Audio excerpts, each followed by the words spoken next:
اعوذ باللہ من الشیطان الرجیم بسم اللہ الرحمن الرحیم واقسموا باللہ جہد ایمانہم لئن جاءتہم آیۃ لیؤمنن بها، اور انہوں نے قسمیں اٹھائیں اللہ تعالیٰ کی جہد ایمانہم، اپنی پختہ قسمیں۔ اقسموا یہ قسم سے ہے، قسم اٹھانا، اور ایمان یہ یمین کی جمع ہے۔ ایک ایمان ہوتا ہے جس کا مطلب ایمان لانا، تصدیق کرنا، وہ حمزہ کی زیر سے ہوتا ہے۔ یہ ایمان ہے، تو ایمان یہ جمع ہے یمین کی۔ یمین قسم کو کہتے ہیں۔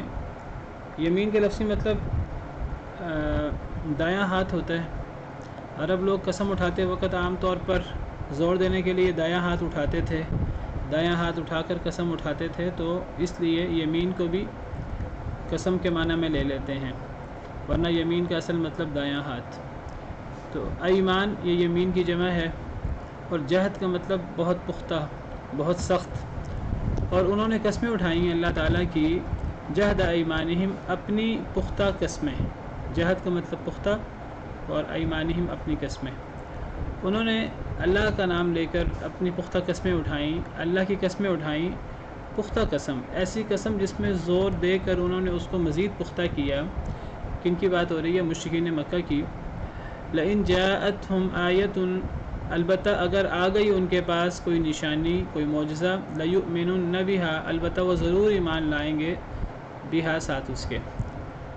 انہوں نے کہا اصل میں ہم اس لیے ایمان نہیں لا رہے نبی کریم صلی اللہ علیہ وسلم پر، ان کی رسالت پر، قرآن کو اس لیے نہیں مان رہے کیونکہ کوئی نشانی نہیں آ رہی، کوئی معجزہ نہیں آ رہا۔ اور میں اس موضوع پر بات کر چکا ہوں تفصیل سے۔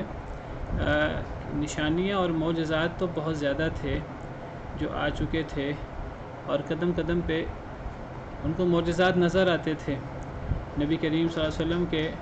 اور سب سے بڑا معجزہ تو قرآن کریم خود تھا، جو ایک ایسا معجزہ خالدہ ہے، ایسا معجزہ خالدہ تھا کہ وہ صرف چیلنج نبی صلی اللہ علیہ وسلم کی زندگی کے لیے نہیں تھا، تا قیامت تک کے لیے وہ چیلنج ہے۔ فَإِن لَمْ تَفْعَلُوا وَلَن تَفْعَلُوا، اگر تم نے ایسا نہ کیا، وَلَن تَفْعَلُوا، اور تم ایسا ہرگز نہیں کر سکو گے مستقبل میں۔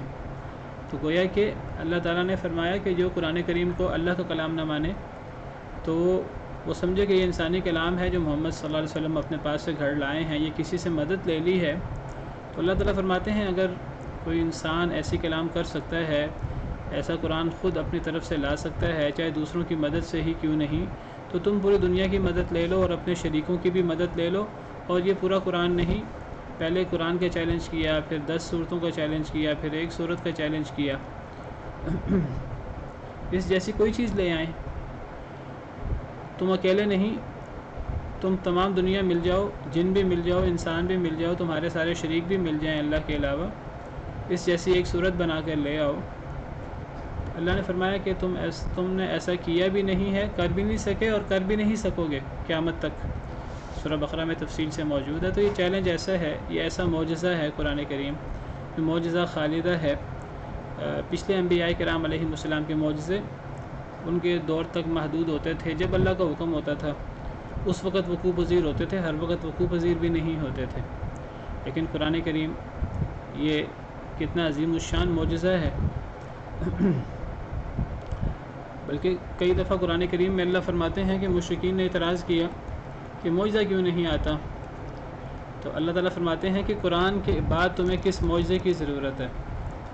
وَقَالُوا لَوْلَا يَأْتِينَا بِآيَةٍ مِّن رَّبِّهِ، سورہ طٰہٰ آیت نمبر 133۔ اللہ فرماتے ہیں انہوں نے کہا، یعنی مشرکین نے، لولا یأتینا، کیوں نہیں یہ لاتا ہمارے پاس، بِآیَةٍ کوئی نشانی، من ربہ اپنے رب کی طرف سے، کوئی معجزہ کیوں نہیں لاتا۔ تو اللہ جواب دیتے ہیں، اولم تأتہم بینۃ ما فی الصحف الاولی، کیا اور نہیں آیا ان کے پاس، کیا اور نہیں آئی ان کے پاس روشن دلیل جو پچھلے صحیفوں میں ہے، یعنی کیا ان کے پاس قرآن کافی نہیں آیا، جس سے بڑا معجزہ کیا ہو سکتا ہے، اور وہ اتنا بڑا معجزہ ہے کہ اس کا ذکر تو پچھلے صحیفوں میں بھی، صحف ابراہیم میں، صحف موسیٰ میں، تورات، انجیل، زبور میں بھی اس کا قرآن کا ذکر، جس نبی پر قرآن اترنا ہے اس نبی کی صفات تفصیل کے ساتھ، جو صحابہ ہوں گے جن کے لیے قرآن اترے گا، جو قرآن پر عمل پیرا ہوں گے، ان صحابہ کرام کی صفات پچھلے صحیفوں میں، وہ علاقہ جس میں پیدا ہوں گے نبی کریم صلی اللہ علیہ وسلم، اور جہاں ہجرت کریں گے، یہ ساری چیزیں پچھلے صحیفوں میں موجود تھیں. اور اس کی سب سے بڑی دلیل یہ ہے کہ یہود باقاعدہ اس نبی کے انتظار میں مدینہ منورہ آ بسے تھے. تو اللہ بھی فرماتے ہیں فَبِأَيِّ حَدِيثٍ بَعْدَهُ يُؤْمِنُونَ، قرآن کے بعد وہ کس بات پر ایمان لائیں گے؟ جو قرآن پر ایمان نہیں لاتا پھر کس پر ایمان لائے گا؟ تو مشرکین اکثر اعتراض کرتے تھے ہمارے پاس کوئی نشانی نہیں آئی.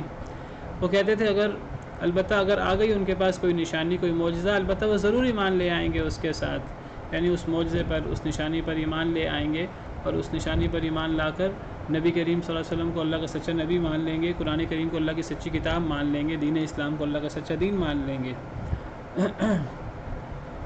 وہ یہ بات کیوں کہتے تھے؟ حالانکہ ان کے پاس تو بہت سارے معجزے آ چکے تھے. نبی صلی اللہ علیہ وسلم پر اترنے والا قرآن جو میں نے بتایا، اس سے بڑا معجزہ کیا ہو سکتا ہے؟ پھر دیگر معجزات، آپ کو شجر حجر سلام کرتے تھے اور آپ کے ہاتھوں مبارک سے فواروں کی طرح پانی نکلتا تھا. کئی موقعوں پر اس معجزے کا ظہور ہوا. آپ اپنا ہاتھ مبارک ڈالتے تھے کسی چیز میں اللہ کے حکم سے، کسی کھانے میں تو تھوڑا کھانا زیادہ ہو جاتا تھا، اس میں برکت پڑ جاتی تھی. تھوڑا پانی زیادہ ہو جاتا تھا، اس میں برکت پڑ جاتی تھی. صحابہ کرام اس سے وضو کر لیتے تھے.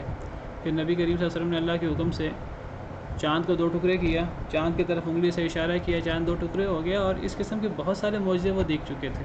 تو پھر کیا مطلب ہے اس بات کا کہ اگر کوئی نشانی آئی تو پھر ہم ایمان لے آئیں گے؟ اس نشانی سے مراد یعنی وہ نشانی ہے جس کا وہ مطالبہ کرتے تھے، ورنہ تو نشانیاں معجزے تو بہت سارے آ چکے تھے. وہ کہتے تھے نہیں، ہمیں یہ معجزے نہیں چاہیے، ہمیں یہ شق قمر کا معجزہ نہیں چاہیے، ہمیں قرآن والا معجزہ نہیں چاہیے، ہمیں تو وہ معجزہ چاہیے جو ہم کہہ رہے ہیں. مثلاً صفا پہاڑ کو سونے کا بنا دیا جائے، مثلاً مکہ مکرمہ جو ایک پہاڑی زمین ہے، اس کو پہاڑی زمین کی بجائے ایک ہموار زمین بنا دی جائے تاکہ اس میں ہم زراعت کر سکیں، ہم اس میں زراعت کے قابل ہو سکیں. ان کا سارا گزر بسر تجارت پر تھا، کیونکہ مکہ کی سرزمین پر کھیتی باڑی نہیں ہو سکتی تھی. تو وہ اصل میں اپنے من پسند معجزے مانگ رہے ہیں. اور میں بتا چکا ہوں کہ اللہ تعالیٰ معجزے بھیجتے رہتے ہیں انبیاء کرام علیہم السلام پر، اور اللہ تعالیٰ نے اسی طرح نبی کریم صلی اللہ علیہ وسلم کے ہاتھ پر بہت سارے معجزے بھیجے.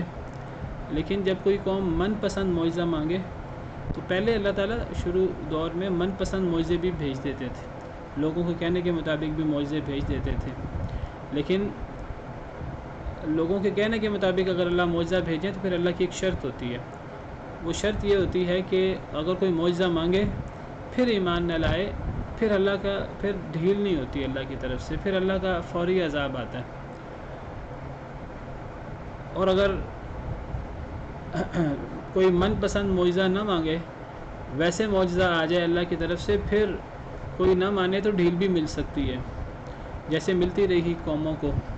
لیکن جب کوئی قوم اللہ سے کچھ مانگے اور اللہ ان کے مطالبے پر وہ چیز دیں، تب پھر ڈھیل نہیں ملتی.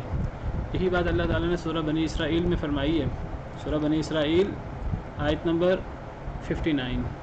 سورہ بنی اسرائیل کہہ لیں یا سورہ اسراء کہہ لیں، ایک ہی صورت کے 2 نام ہیں.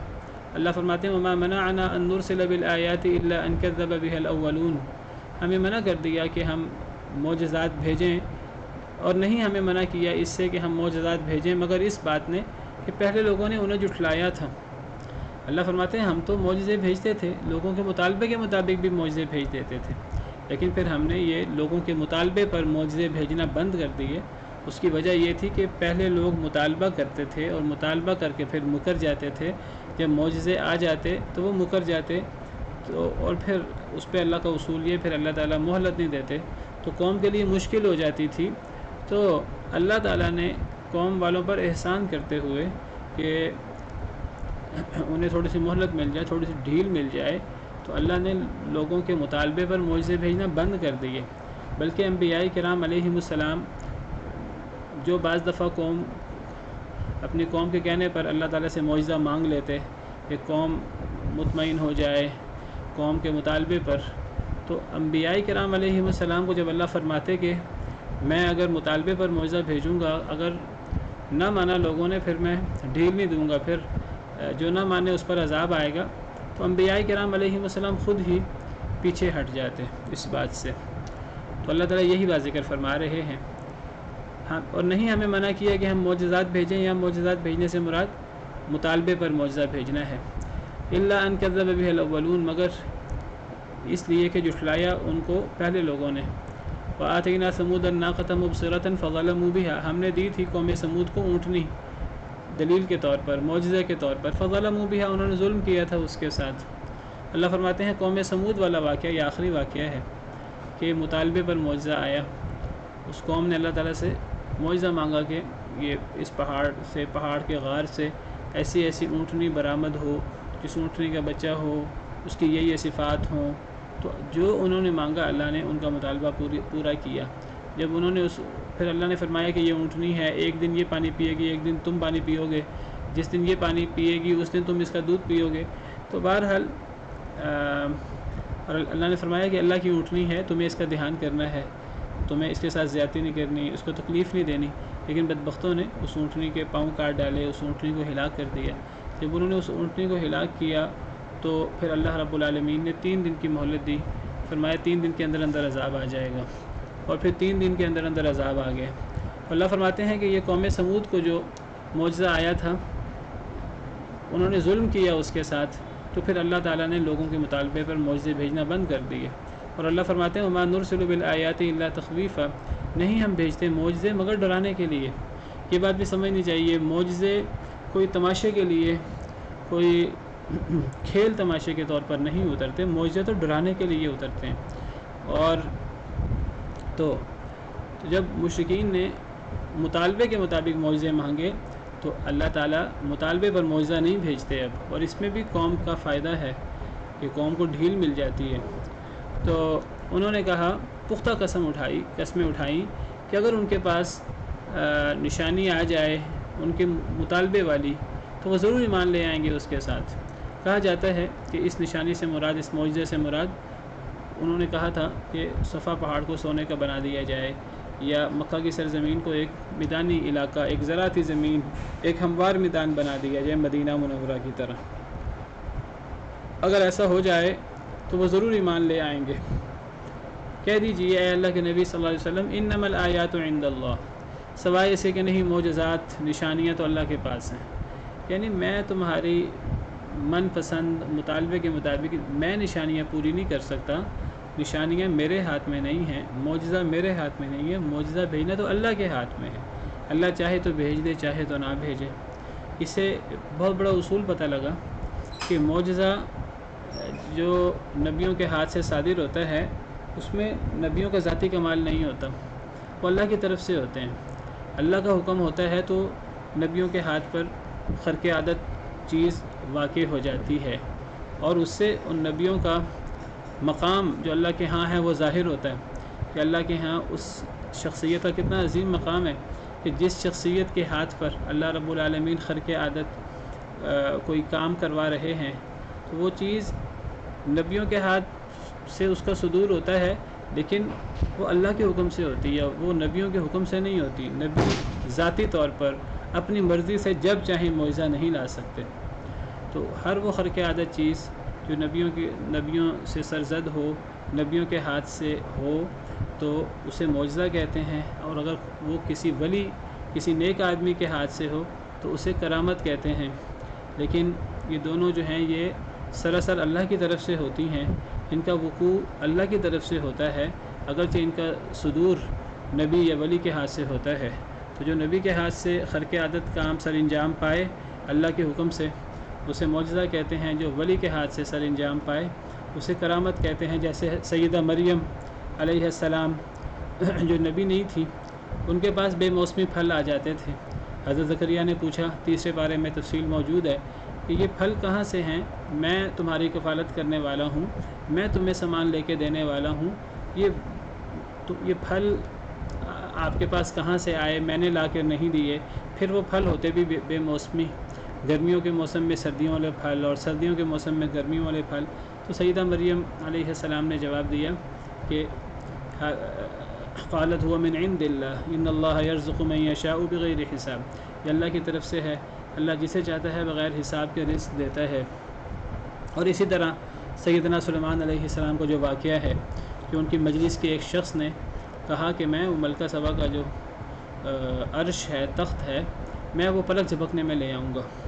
تو بہرحال یہ اس قسم کی معجزات بھی ہوتے ہیں، کرامتیں بھی ہوتی ہیں، اہل سنت والجماعت ان پر ایمان رکھتے ہیں۔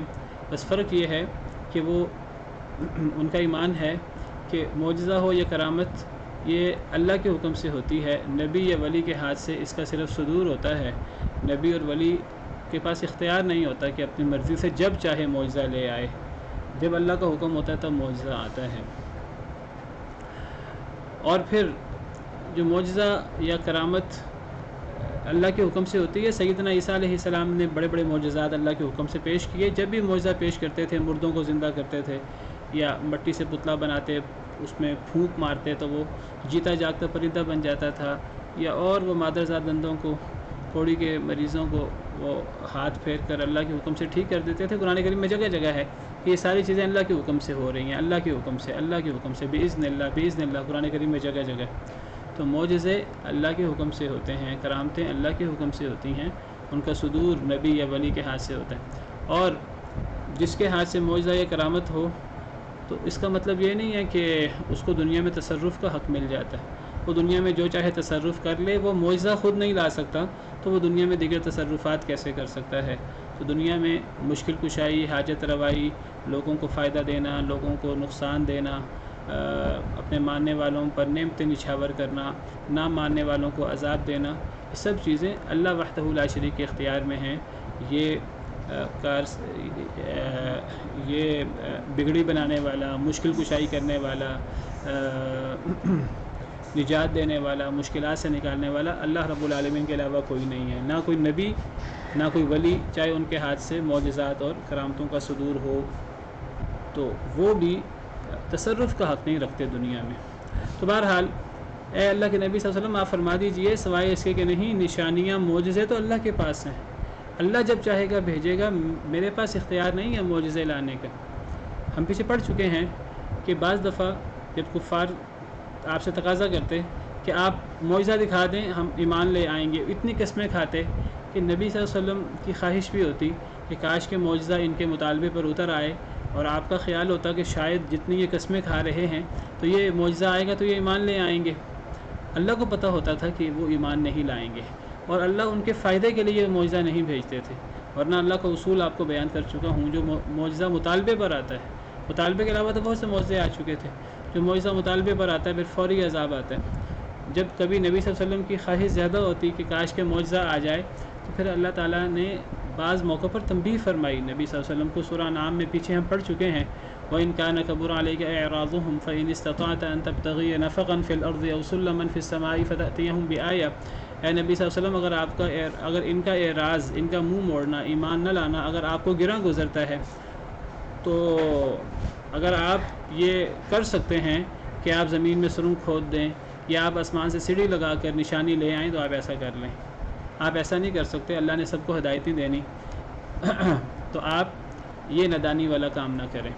تو ہم پیچھے تفصیل پڑھ آئے ہیں، تو اللہ تعالیٰ حکم دے رہے ہیں نبی صلی اللہ علیہ وسلم کو آپ فرما دیجئے معجزے تو اللہ کے پاس سے ہیں، میں معجزے اپنی مرضی سے نہیں لا سکتا، اللہ کا حکم ہوگا تو آ جائیں گے، اللہ کا حکم نہیں ہوگا تو نہیں آئیں گے۔ وما یشعرکم، اور تمہیں کیا معلوم، انہا اذا جاءت، کہ بے شک وہ جب وہ آ جائیں، لا یؤمنون، یہ ایمان نہیں لائیں گے۔ اللہ فرماتے ہیں کہ تم یہ نہ کہو کہ چونکہ اب معجزہ نہیں آ رہا، ہمارا مطالبہ پورا نہیں ہو رہا لہٰذا ہم ایمان نہیں لائیں گے۔ اللہ فرماتے ہیں کہ تمہیں کیا معلوم کہ اگر معجزہ آ جائے تو پھر بھی تم نہیں مانو گے، تو تمہارے ایمان نہ لانے کی وجہ معجزہ کا نہ آنا نہیں ہے، تمہارے ایمان نہ لانے کی وجہ تمہاری ہٹ دھرمی، تمہاری بغاوت ہے۔ ورنہ اگر تمہارے ایمان نہ لانے کی وجہ معجزہ کا نہ آنا ہو تو دیکھو معجزے تو بہت سارے آ چکے ہیں، وہ میں پہلے بتا چکا ہوں کہ معجزے تو اتنے آئے نبی کریم صلی اللہ علیہ وسلم پر جو پچھلے انبیاء کرام علیہم السلام بھی ایسے معجزے نہیں دکھا سکے۔ تو آپ پر ایمان نہ لانے کی وجہ کفار کی وہ معجزہ کا نہ آنا نہیں تھا، بلکہ وہ کہتے تھے ہماری مرضی کا معجزہ کیوں نہیں آتا، اللہ ہمارے سامنے کیوں نہیں آ جاتے، ہم میں سے ہر شخص پر کتاب کیوں نہیں اتر آتی، یہ صفا پہاڑ سونے کا کیوں نہیں بن جاتا۔ دیکھیے اللہ کی حکمتیں اللہ کو پتہ ہیں، اللہ ہر بات کو جانتے ہیں، اللہ ظاہر کو بھی جانتے ہیں، غیب کو بھی جانتے ہیں، سامنے کی بات بھی جانتے ہیں، دل کی پوشیدہ بات بھی جانتے ہیں۔ اللہ کو پتہ تھا کہ اگر اللہ نے لوگوں کے مطالبے کے مطابق معجزے بھیجنا شروع کر دیے، لوگ پھر بھی انکار کریں گے، پھر عذاب آئے گا۔ اور اللہ کو یہ بھی پتہ تھا کہ اگر ایک مطالبہ کرے گا معجزہ آئے گا تو دوسرا مطالبہ کرے گا، تیسرا مطالبہ کرے گا، 10 لوگ مطالبہ کریں گے، 50 لوگ مطالبہ کریں گے، ہر بندہ اس کو تماشا بنا لے گا کہ اے محمد صلی اللہ علیہ وسلم یہ معجزہ پورا کریں پھر میں مانوں گا۔ دوسرا کوئی اور مطالبہ کرتا تو یہ کھیل تماشا بن جاتا۔ تو دین معجزے کھیل تماشا نہیں ہوتے، اللہ کی اپنی حکمتیں ہیں۔ اور اللہ فرماتے ہیں کہ تمہیں کیا معلوم کہ جب معجزہ آ جائے پھر بھی یہ ایمان نہیں لائیں گے۔ اللہ کو تو اس بات کا پتہ ہے۔ تو اللہ کی یہ شفقت اور کرم ہے کہ اللہ نے فوری عذاب سے بچانے کے لیے، ڈھیل دینے کے لیے ان پر مطالبے کے مطابق معجزہ نہیں بھیجا۔ اور اللہ نے فرمایا اے نبی صلی اللہ علیہ وسلم آپ فرما دیجئے معجزے اللہ کے پاس ہیں۔ وَنُقَلِّبُ أَفْئِدَتَهُمْ وَأَبْصَارَهُمْ كَمَا لَمْ يُؤْمِنُوا بِهِ أَوَّلَ مَرَّةٍ، اور ہم الٹ پلٹ کر دیتے ہیں ان کے دلوں کو اور ان کی آنکھوں کو، كَمَا لَمْ يُؤْمِنُوا بِهِ أَوَّلَ مَرَّةٍ، جیسے کہ نہیں وہ ایمان لائے ساتھ اس کے پہلی مرتبہ۔ وَنَذَرُهُمْ، اور ہم چھوڑ دیتے ہیں انہیں فِي طُغْيَانِهِمْ، ان کی سرکشی میں، يَعْمَهُونَ، وہ حیران پریشان پھرتے ہیں۔ یہاں اللہ تعالیٰ نے بہت بڑا اصول بیان کر دیا ہے۔ اللہ فرماتے ہیں کہ وَنُقَلِّبُ، ہم الٹ پلٹ کر دیتے ہیں۔ نقلب قلب سے ہے، قلب کا مطلب دل کو بھی قلب کہتے ہیں، چونکہ دل ہر وقت حرکت میں ہوتا ہے، ہر وقت حرکت میں ہے، الٹ پلٹ ہو رہا ہے۔ تو قلب کا مطلب ہوتا ہے الٹ پلٹ ہونا، اوپر نیچے ہونا، الٹ پلٹ ہونا۔ اللہ فرماتے ہیں ہم ان کے دلوں کو الٹ پلٹ کرتے رہتے ہیں، یعنی دل اللہ رب العالمین کے ہاتھ میں۔ حدیث مبارکہ میں ہے کہ قلوب العباد بین اصابع الرحمن، کہ لوگوں کے دل اللہ رب العالمین کی مبارک انگلیوں کے درمیان ہے، یقلبها کیف یشاء۔ سیدنا انس سے مروی ہے کہ نبی کریم صلی اللہ علیہ وسلم اکثر یہ دعا کیا کرتے تھے، یہ ترمذی کی حدیث ہے، حدیث نمبر 2140۔ نبی صلی اللہ علیہ وسلم اکثر یہ دعا کیا کرتے تھے، یا مقلب القلوب ثبت قلبی علی دینک، اے دلوں کو الٹ پلٹ کرنے والے میرے دل کو اپنے دین پر ثابت رکھنا۔ یہ کون دعا کرتا تھا؟ نبی صلی اللہ علیہ وسلم۔ جب نبی صلی اللہ علیہ وسلم یہ دعا کرتے تھے تو ہمیں اس دعا کی کتنی زیادہ ضرورت ہے کہ اے دلوں کو پھیرنے والے، اے دلوں کو الٹ پلٹ کرنے والے، میرے دل کو اسلام سے پھیرنے کی بجائے میرے دل کو اسلام پر قائم رکھنا، ثابت قدم رکھنا۔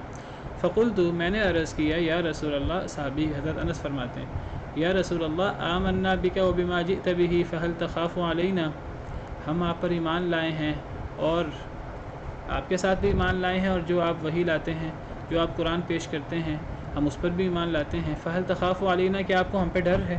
آپ ہی جو دعا کرتے ہیں یا مقلب القلوب ثبت قلبی علی دینک، نبی صلی اللہ علیہ وسلم جو دعا کرتے تھے وہ دعا صحابہ کرام کو بھی سکھاتے تھے، اور آپ کا صحابہ کرام سے مطالبہ ہوتا تھا تم بھی یہ دعا کرو۔ تو صحابہ کرام نے عرض کیا، سیدنا انس نے عرض کیا رضی اللہ عنہ وارضاہ، کہ اے اللہ کے رسول، آپ کو ہمارے بارے میں ڈر ہے کہ ہم پھر جائیں گے، ہم مرتد ہو جائیں گے، تو کیا آپ ہم پہ ڈرتے ہیں؟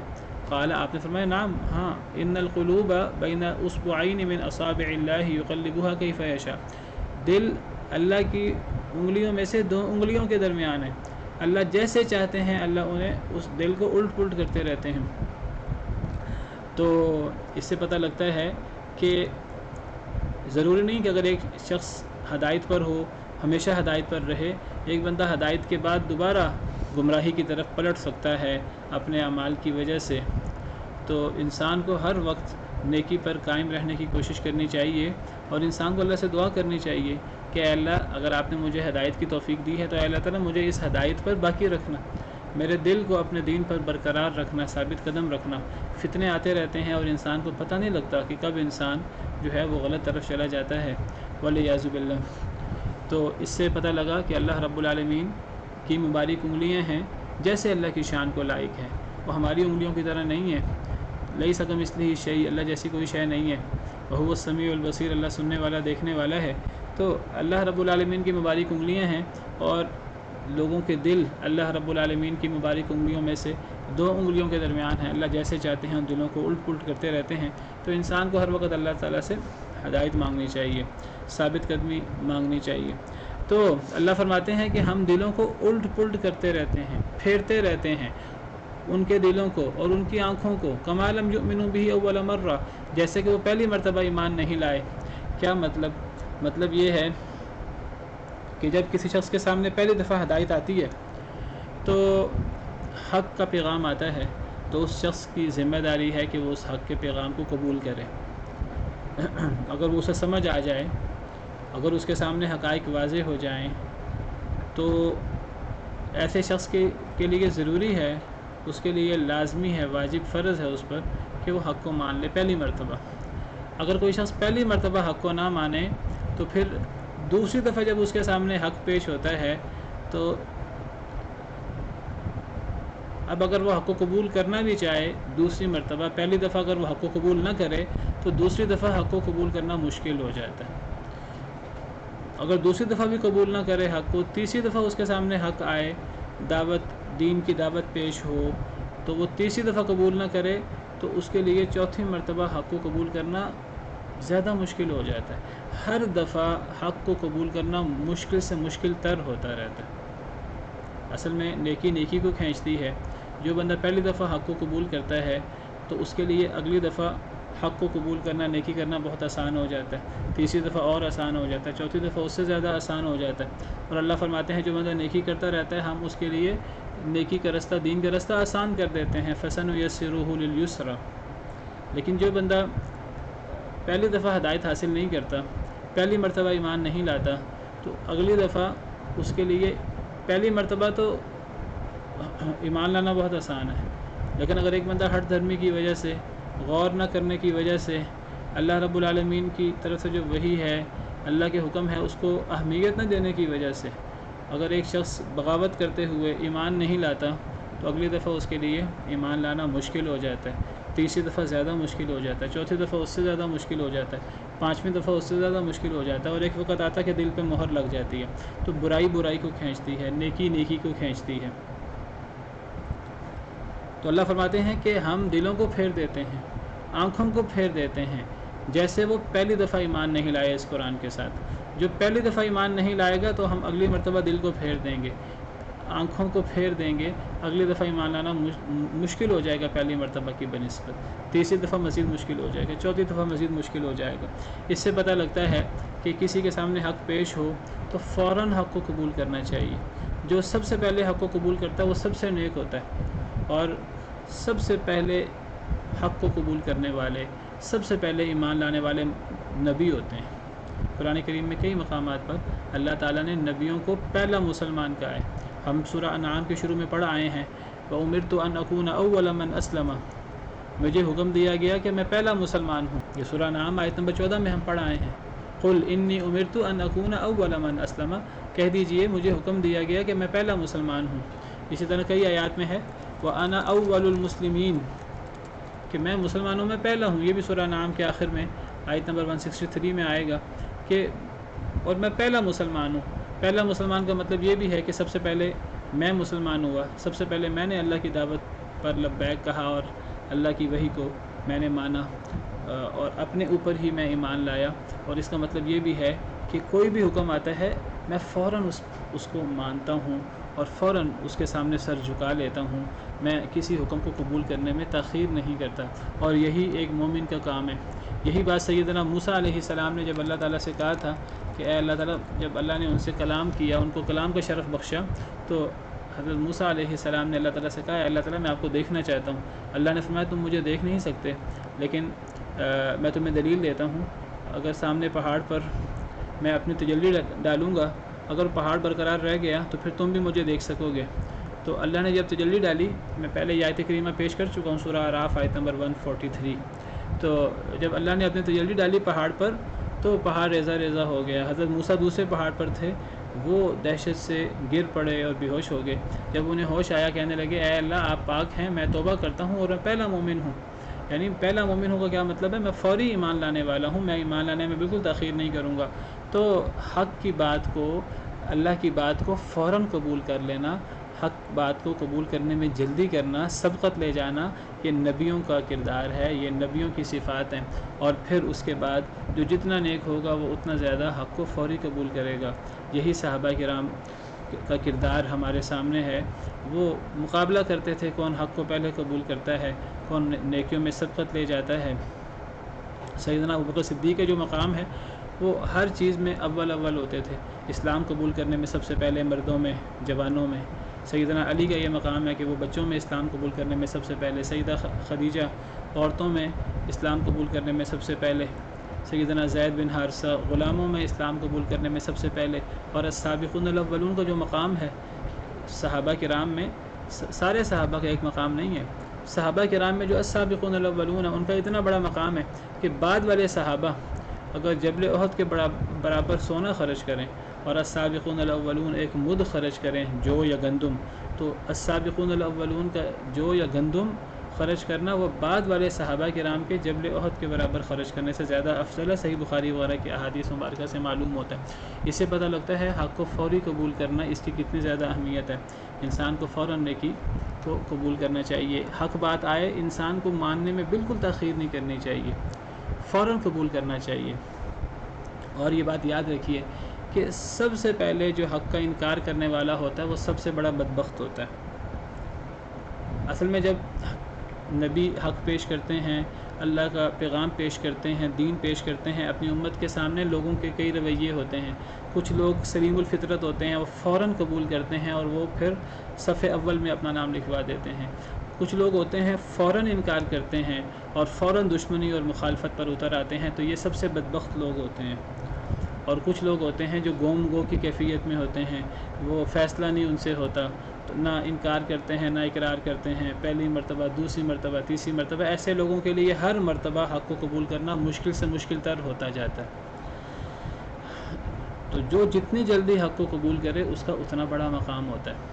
اللہ تعالیٰ نے یہود کو روکا تھا کہ اے یہود، تم پہچانتے ہو نبی صلی اللہ علیہ وسلم کی صفات، تو تمہیں پتہ ہے کہ یہ اللہ کے سچے نبی ہیں اور ان پر اترنے والا قرآن اللہ کی سچی کتاب ہے، اور اس نبی کی صفات تم اپنی کتابوں میں پڑھ آئے ہو، تو وَلَا تَكُونُوا أَوَّلَ كَافِرٍ بِهِ، اے یہود تم نے نبی صلی اللہ علیہ وسلم کے ساتھ، قرآن کریم کے ساتھ پہلا کفر کرنے والا نہ بننا۔ یعنی مدینہ منورہ میں تم بھی موجود ہو، دیگر لوگ انصار بھی موجود ہیں، تو یہ نہ ہو کہ تمہیں لوگ پڑھا لکھا کہتے ہیں اور باقی لوگ کہتے ہیں کہ ہم لوگ پڑھے لکھے نہیں ہیں، لوگ تمہیں دیکھیں گے تو تم کفر کرنے میں جلدی نہ کرنا۔ تو اس سے پتہ لگتا ہے کفر میں جلدی کرنا یہ سب سے بڑا گناہ ہے۔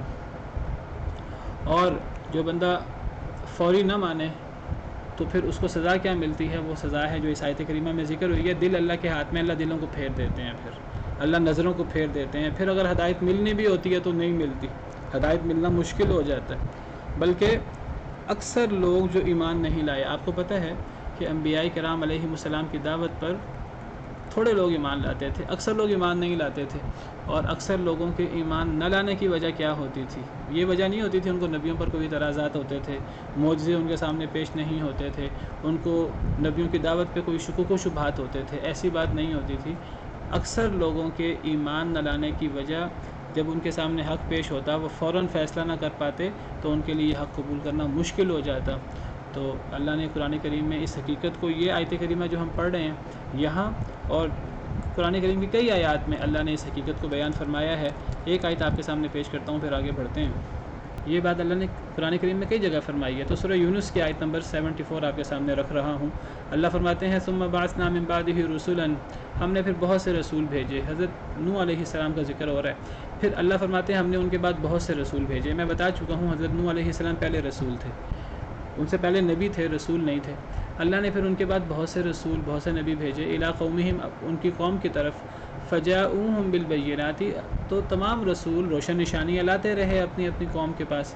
فما کانوا لیؤمنوا، اللہ فرماتے ہیں وہ قوم والے ایمان نہ لائے، کیوں؟ بما کذبوا بہ من قبل، اس لیے کہ وہ پہلی مرتبہ اس کا انکار کر چکے تھے۔ بہت غور طلب آیت ہے۔ اللہ فرماتے ہیں کہ حضرت نوح علیہ السلام کے ساتھ بھی یہی ہوا، اور ان کے بعد آنے والے بہت سے انبیاء اور رسول کے ساتھ بھی یہ ہوا کہ جب وہ انبیاء اور رسول اپنی اپنی قوم کے پاس آئے، وہ اپنی اپنی قوم کے پاس روشن نشانیاں دلائل لے کر آئے، انہوں نے اپنی قوم کے سامنے اللہ کا دین پیش کیا، حق پیش کیا، اکثر لوگ ایمان نہ لائے، بہت تھوڑے لوگ ایمان لائے، اکثر لوگ ہمیشہ ایمان نہ لائے۔ وجہ کیا تھی؟ اللہ فرماتے ہیں اس لیے کہ وہ پہلے انکار کر چکے تھے، بما کذبوا بہ من قبل، پچھلی مرتبہ چونکہ انکار کر دیا تھا، اگلی دفعہ ماننا ان کے لیے مشکل ہو گیا تھا۔ تو اس سے پتہ لگتا ہے جو بندہ پہلی دفعہ انکار کرتا ہے، جب اس کے سامنے حق پیش ہوتا ہے، گم گو کی کیفیت میں ہوتا ہے، شکوک و شبہات میں ہوتا ہے، دلائل سمجھ آ رہے ہوتے ہیں، فیصلہ اس سے نہیں ہو پاتا، تو اس کے لیے پھر اگلی دفعہ ماننا مشکل ہو جاتا ہے، تیسری دفعہ ماننا مزید مشکل ہو جاتا ہے، چوتھی مرتبہ ماننا مزید مشکل ہو جاتا ہے، اور ایک وقت آتا ہے، اللہ کو پتہ ہے وہ وقت کب آتا ہے، کہ مہر لگ جاتی ہے اللہ کی طرف سے۔ کذالک نطبع علی قلوب المعتدین، اللہ فرماتے ہیں اسی طرح ہم مہر لگا دیا کرتے ہیں حد سے بڑھنے والوں کے دلوں پر۔ تو اب آپ دیکھیے، یہ تو کفار کی بات ہے، آپ مسلمانوں میں دیکھ لیجئے، مسلمانوں میں کئی لوگ ہیں، جھگڑے ہو جاتے ہیں، اختلاف ہو جاتے ہیں کہ یہ کام کریں، کیا نہ کریں، کئی لوگوں کے سامنے اختلاف دین کے معاملے میں، کسی دینی مسئلے میں اختلاف ہو، جھگڑا ہو، ان کو دلائل کا پتہ نہ ہو، کئی لوگوں کے سامنے دلائل پیش کیے جائیں، تو کئی لوگ ایسے ہیں، فطرت پر ہوتے ہیں، قلب سلیم کے مالک ہوتے ہیں، پتہ نہیں ہوتا، جیسے ہی دلیل آتی ہے قرآن کی، حدیث کی، وہ کہتے ہیں اچھا قرآن میں یہ ہے، صحیح حدیث مبارکہ میں یہ ہے، فوراً مان لیتے ہیں۔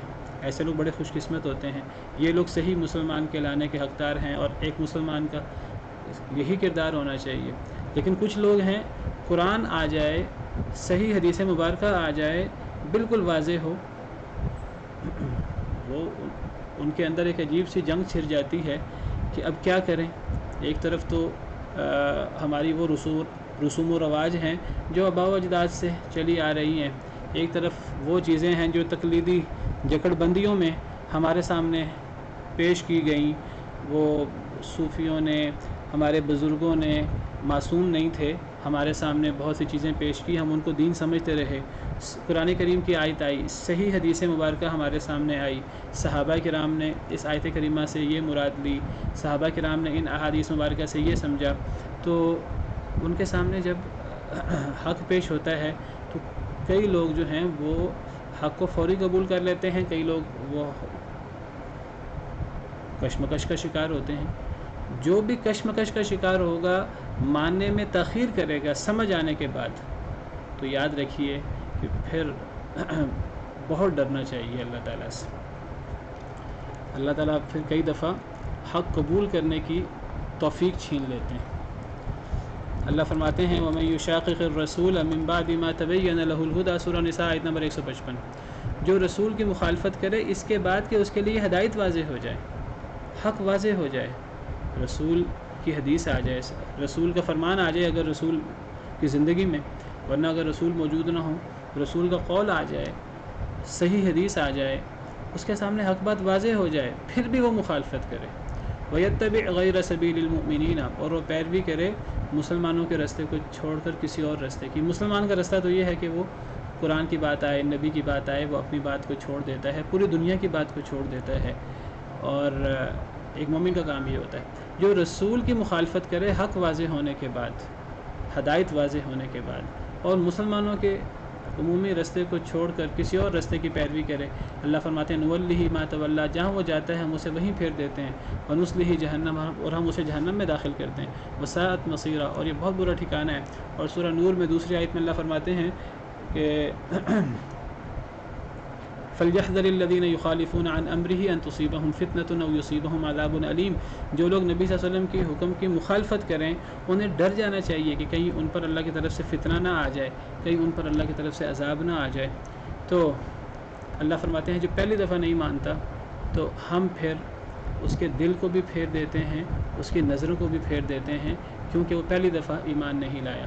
وَنَذَرُهُمْ، اور ہم چھوڑ دیتے ہیں انہیں فِي طُغْيَانِهِمْ، ان کی سرکشی میں، يَعْمَهُونَ، وہ حیران پریشان پھرتے ہیں۔ ایسا بندہ پھر کبھی بھی اسے سکون قلب، تسکین نصیب نہیں ہوتی، ایسا بندہ ہر وقت حیران پریشان ہوتا ہے۔ سکون تو ملے گا ایمان لانے سے اور ذکر سے، اللہ کی یاد سے، اللہ کی باتوں کو ماننے سے، الذین آمنوا وتطمئن قلوبهم بذکر اللہ الا بذکر اللہ تطمئن القلوب، اللہ کے ذکر سے، ایمان سے، اللہ کی یاد سے دلوں کو سکون ملتا ہے۔ تو ایسے لوگ اللہ ان کو ان کے سرکشی میں حیران پریشان چھوڑ دیتے ہیں۔ ایسے لوگ ہمیشہ حیران پریشان رہتے ہیں، کبھی ان کو پھر سکون نہیں ملتا، کبھی ان کو پھر ہدایت نہیں ملتی، والعیاذ باللہ۔ وَلَوْ أَنَّنَا نَزَّلْنَا إِلَيْهِمُ الْمَلَائِكَةَ وَكَلَّمَهُمُ الْمَوْتَى وَحَشَرْنَا عَلَيْهِمْ كُلَّ شَيْءٍ قُبُلًا مَا كَانُوا لِيُؤْمِنُوا إِلَّا أَن يَشَاءَ اللَّهُ وَلَكِنَّ أَكْثَرَهُمْ يَجْهَلُونَ۔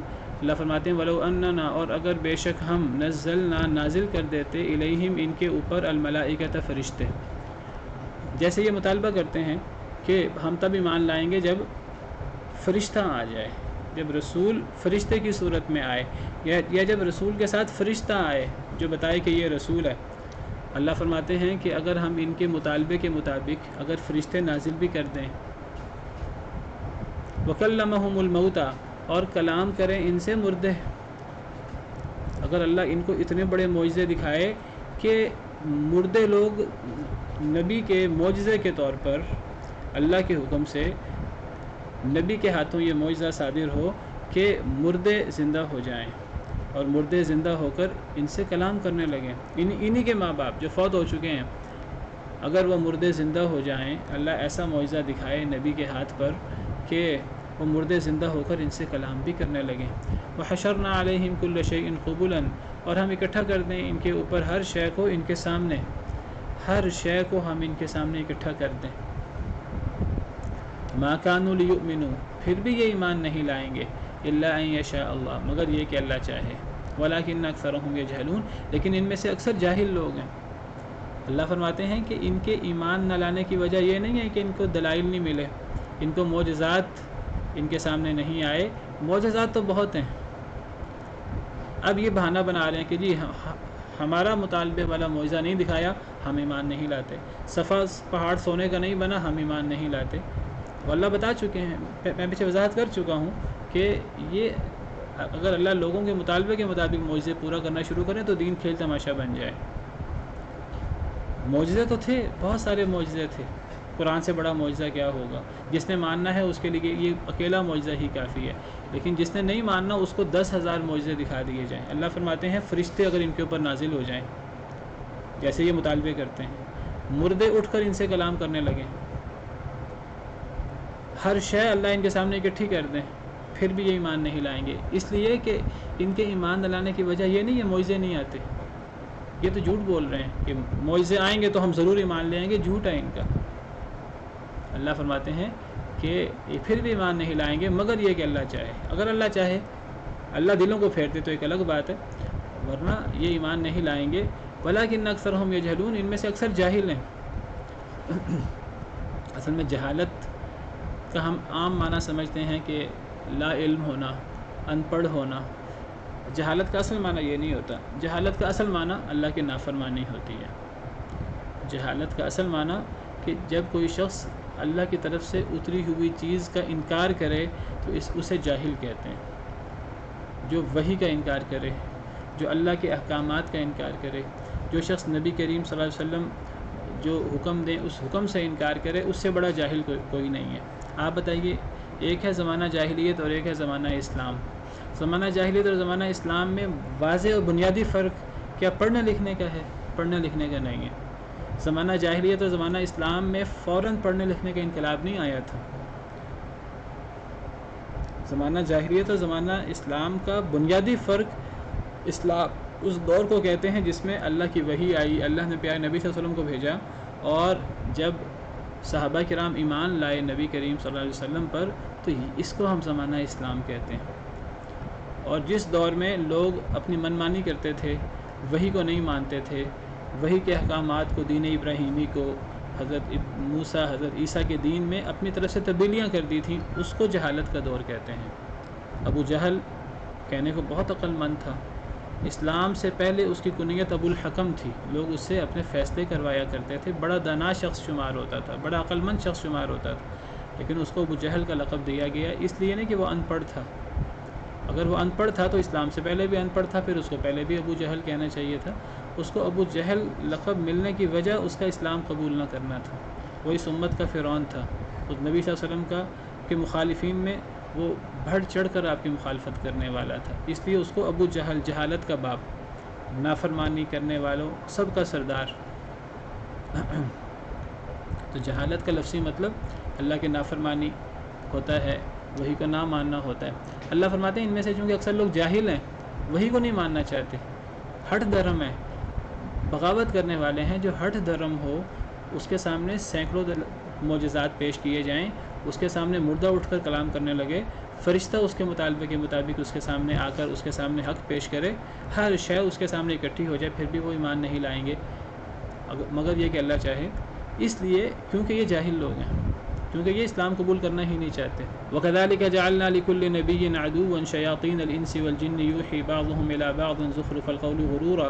اسی طرح ہم نے بنائے ہر نبی کے لیے دشمن شیطان، جنوں میں سے بھی اور انسانوں میں سے بھی۔ اسی طرح ہم نے بنا دیے ہر نبی کے لیے دشمن۔ نبی کے دشمن کون ہوتے ہیں؟